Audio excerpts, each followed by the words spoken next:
ہندوستان بر صغیر کے حالات اور اسلامی سلطنتوں سے قدر مختلف ہے۔ یہاں پہلی صدی میں اسلام آ گیا، یہ ہندو علاقہ ہے۔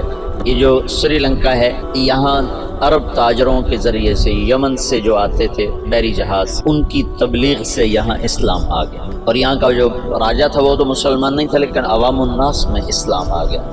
اور یہ جو ساتھ مالدیپ ہے، مالدیپ کوئی 2500 جزیروں کا ملک ہے مالدیپ، اور وہ جزیرے لمبے سے لمبا جزیرہ 11 کلومیٹر ہے، اس کا نام ہے مالے، اسی میں ان کا دارالحکومت ہے۔ باقی سارے جزیرے بس ایسے جیسے تمہارا مدرسہ اتنا ایک جزیرہ ہو۔ تو یہ ان جزائر سے ایک قافلہ جا رہا تھا، اس میں یہاں کچھ عرب قبائل آباد ہو گئے تھے، تو ایک قافلہ بحری جہاز پر سری لنکا کے بادشاہ نے تحفے تحائف ولید بن عبد الملک کو دی، ان سے دوستی لگانا چاہتا تھا۔ تو جب یہ کراچی کے قریب گزرا بحیرہ عرب سے، تو تیبل یہ دریائے سندھ کے کنارے تھا، تو وہاں سندھ کے ڈاکوؤں نے بحری جہاز پہ حملہ کیا اور قافلہ بھی لوٹ لیا اور عورتوں کو بھی قید کر لیا، مردوں کو کچھ قتل ہو گئے۔ تو ایک عورت پکاری، یا للحجاج یا للحجاج یا للحجاج۔ عروج کے دور میں فاسق کیسے ایمان والا تھا۔ تو کچھ لوگوں نے مال لوٹنے کے بعد کچھ لوگ چھوڑ دیے تھے، تو یہ لٹا پٹا قافلہ جب پہنچا عراق میں تو حجاج کو ملا، اور انہوں نے کہا کہ ایک بہن نے کہا تھا یا للحجاج، تو وہ کھڑا ہو گیا اپنے کرسی سے، کہ لبیک یا اخت الاسلام، لبیک یا اخت الاسلام، لبیک یا اخت الاسلام، اور کہا میرے اوپر حرام ہے بیوی بھی اور بستر پہ سونا بھی، جب تک میں اس بہن کی مدد نہ پہنچ۔ ایک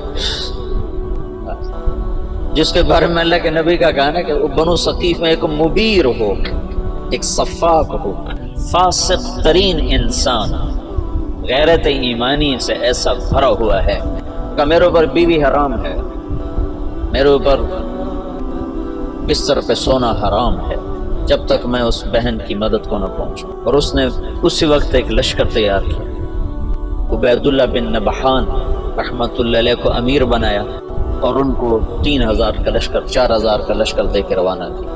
وہ لشکر شکست کھا گیا اور عبید اللہ شہید ہو گیا۔ پھر اس نے دوسرا لشکر روانہ کیا، بدیل بن طفہ رحمت اللہ علیہ کی سرکردگی میں، وہ بھی شہید ہو گیا، اور دونوں لشکروں کو شکست ہو گیا۔ پھر اس نے شامی قبائل جو عرب کے قبائل جو شام میں آباد تھے، ان کا عراقیوں سے بڑا مختلف مزاج تھا، تو اس نے ولید بن عبد الملک سے اجازت چاہی کہ مجھے سندھ پہ حملے کے لیے شام سے لشکر، اور میرا خزانہ ختم ہے، مجھے پیسے بھی دیں۔ تو ولید نے کہا میں یہ محاذ نہیں کھول سکتا، ابھی ترکستان میں محاذ کھلا ہوا ہے، شمالی افریقہ میں محاذ کھلا ہوا ہے، چین کی طرف محاذ کھلا ہوا ہے، میں چوتھا محاذ نہیں کھول سکتا۔ تو حجاج نے کہا جتنا پیسہ مجھے دو کے قرضہ ہے، اور میں یہ دگنا کر کے بیت المال میں واپس کروں گا۔ تو شامیوں کا 4000 کا لشکر تیار، اور اس کا اپنا سگا بھتیجا تھا محمد بن قاسم، اور حجاج نے اپنی بیٹی زبیدہ اس کے نکاح میں دی ہوئی تھی، اس کو منتخب کیا اور اس کو 12000 کا لشکر دے کے روانہ کیا، اور باقی جو ساز و سامان تھا وہ سمندر کے ذریعے سے بھیجا، اور ہر 3 دن کے بعد اس کے پاس خبر آتی تھی۔ اس نے ڈاک کا ایسا نظام بنایا کہ ہر 3 دن کے بعد خبر حجاج تک پہنچتی تھی۔ اس طرح راستے میں چوکیاں قائم کی، اور پورے جنگ کا نقشہ حجاج بصرے میں بیٹھ کے خود کنٹرول کر رہا تھا۔ تو یہ بدھوں کا شہر تھا، جو دیبل تھا نا بدھوں کا، تو اس میں ایک بڑا گنبد تھا، اس کے اوپر ایک جھنڈا تھا۔ تو ان کا یہ عقیدہ تھا جب تک یہ جھنڈا نہیں گرتا اس سے شہر کو شکست نہیں ہو سکتی۔ تو مسلمانوں نے زور لگا لیا، حجاج بن یوسف نے توپ بھیجی تھی، توپ منجنیق، پتھر پھینکنے والی، وہ اتنی بڑی تھی اس کو 500 آدمی کھینچتے تھے، تو اس کو بحری جہاز پہ بھیجا تھا۔ تو وہ نصب تھی اور توپ اس گنبد پہ نشانہ نہیں فٹ ہو رہا تھا۔ 10 دن 12 دن 15 دن گزر گئے، گولے جاتے تھے، گنبد پہ نہیں لگتے تھے۔ تو حجاج بن یوسف نے وہاں سے خط لکھا کہ اس توپ کا زاویہ 1 درجہ نیچے کر کے فائر کرو، 1 درجہ نیچے کر۔ اور محمد بن قاسم اس دن خود توپ پر آیا، ان کا آج میں خود پھینکوں گا۔ تو محمد بن قاسم نے خود اس کو کھینچ کے جو پھینکا تو پہلا ہی پتھر جا کے جھنڈے پہ لگا اور گنبد پہ لگا اور گنبد ٹوٹا تو شہر والوں نے ہتھیار پھینک دیے۔ یہ 90 ہجری کی بات بتا رہا ہوں، 90 ہجری میں اسلام کا پہلا داخلہ ہے فاتحانہ۔ ویسے تو سری لنکا ہندوستان کا حصہ تھا، وہاں اسلام پھیل چکا تھا دعوت کے ذریعے، لیکن فاتحانہ انداز میں جو مسلمان بر صغیر میں داخل ہوئے ہیں تو محمد بن قاسم رحمۃ اللہ علیہ اس کا ذریعہ بنے اور دیبل فتح ہوا ہے۔ پورا ہندوستان 2 حصوں میں تقسیم تھا، ہند اور سندھ۔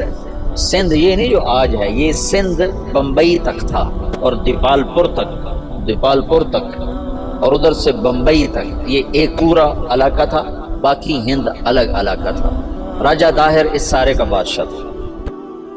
راجہ داہر ایک دفعہ بیٹھا تھا تو ایک نجومی آیا، تو اس کی بہن بھی ساتھ بیٹھی تھی، تو اس کی بہن نے اپنا ہاتھ دکھا دیا نجومی کو کہ میرا ہاتھ دیکھو۔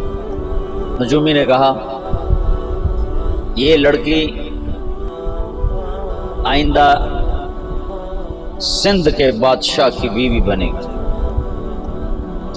تو راجہ طاہر پریشان ہو گیا، یہ میرے گھر میں میرا دشمن پیدا ہو رہا۔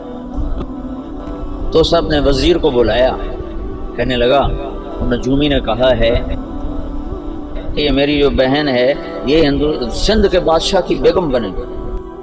تو وزیر نے کہا تو خود شادی کر لے، قصہ ہی ختم۔ میں نے کہا غیرت مجھے کروائے گا، ساری دنیا کیا کہے گی بہن سے شادی کر لی۔ تو وزیر چپ ہو گیا۔ اس نے ایک بکری لے کر اس پر مٹی کی تہ پہلے اس پر اچھی طرح لگائی، پھر اس کے اوپر باریک مٹی ڈالی، پھر اس پر پھول کے بیج ڈالے اور اس کو ہلکا ہلکا پانی لگوانا شروع کیا۔ تو اس کے پشت کے اوپر پھول ہی پھول ہو گئے۔ تو اس نے وہ بکری ایک نوکر کو دی کہ جاؤ اسے بازار کا چکر لگواؤ۔ میں چکر لگوایا تو سارا شہر اکٹھا ہو گیا، بکری کے اوپر پھول، بکری کے اوپر پھول، سب حیران پریشان۔ اگلا دن کا پھر چکر لگاؤ، پھر لوگ اکٹھے ہو گئے، اگلا دن پھر چکر لگاؤ، پھر تھوڑے ہو گئے، پھر چوتھے دن اور تھوڑے ہو گئے، 5 دن اور، 6 دن اور، 7ویں دن کوئی بھی دیکھنے نہیں آیا۔ تو وہ بکری لے کر داہر کے پاس آ گیا، کہنے لگا اس بکری میں تیری کہانی لکھی ہوئی۔ وہ کیسے؟ تب پہلے زیادہ لوگ تمہیں گالیاں دیں گے، پھر اسے تھوڑے گالیاں دیں گے، پھر اسے تھوڑے گالیاں دیں گے، پھر ایک دن چپ کر جائیں گے، تو اسے شادی کر لیا۔ اس بکری سے اس نے اس کو دلیل سمجھائی، تو اس کم بخت نے حکومت کے لالچ میں اپنی بہن سے شادی کر لی۔ حالانکہ ہندو بھی بڑے غیور، بڑے غیرت والے، یہ راجپوتوں کی تاریخ ہے، بہت غیور لوگ ہوتے تھے۔ یہ تو آپس کی لڑائیوں کی وجہ سے بے وقوفی کی حد تک آپس میں لڑتے تھے، تو غیروں کو ان پر چھا جانے کا موقع اس وجہ سے ملتا تھا۔ تو وہ اس نے اپنی بہن سے شادی کر لی۔ جب محمد بن قاسم حملہ آور ہوا تو راجہ داہر سندھ، بمبئی، دیپالپور تک کا حکمران تھا۔ تو روہڑی کے قریب ان دونوں لشکروں کی پھر جنگ ہوئی۔ تو اس سے پہلے محمد بن قاسم نے لکھا حجاج بن یوسف کو کہ سارا سندھ اکٹھا ہو چکا ہے اور میرے ساتھ صرف 12,000 مدد کے لیے لشکر بھیجو۔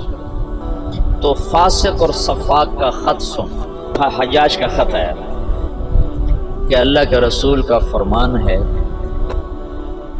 12,000 کو کمی کی وجہ سے شکست نہیں ہو سکتی، اور تم 12,000، لہذا تمہیں اس وجہ سے شکست نہیں ہو سکتی کہ تم تھوڑے۔ جب میرا خط پہنچے تو سارے لشکر کو آخرت کی ترغیب دی اور اللہ کی رضا پہ مرنے کے لیے تیار کرو، اور میرے پاس کوئی لشکر نہیں تمہیں بھیجنے کے لیے، میرے پاس کوئی سرمایہ نہیں تمہاری مدد کے لیے، تمہارا اللہ تمہیں کافی ہے۔ یہ حجاج کا خط تھا محمد بن قاسم کے نام۔ تو پھر انہوں نے روہڑی کے قریب دریائے سندھ کتنا پھیل جاتا ہے، انہوں نے وہاں سے دریا پار کیا، اور روہڑی کے آس پاس اب بھی اس کے کھنڈرات ہیں۔ یہ خوفناک جنگ لڑی گئی جس میں راجہ داہر قتل ہوا، اور اللہ تعالیٰ نے مسلمانوں کو فتح دی اور محمد بن قاسم ملتان تک 92 ہجری میں 90 میں داخل ہوا، 92 میں 2 برس کے بعد ملتان پہنچا، اور اس کے حسن سلوک سے لوگوں ہندوؤں نے جو مسلمان نہیں ہوئے تھے انہوں نے محمد بن قاسم کے بت بنائے اور اس کی پرستش کرتے رہے۔ یہ اس طرف سے 92 ہجری میں اسلام داخل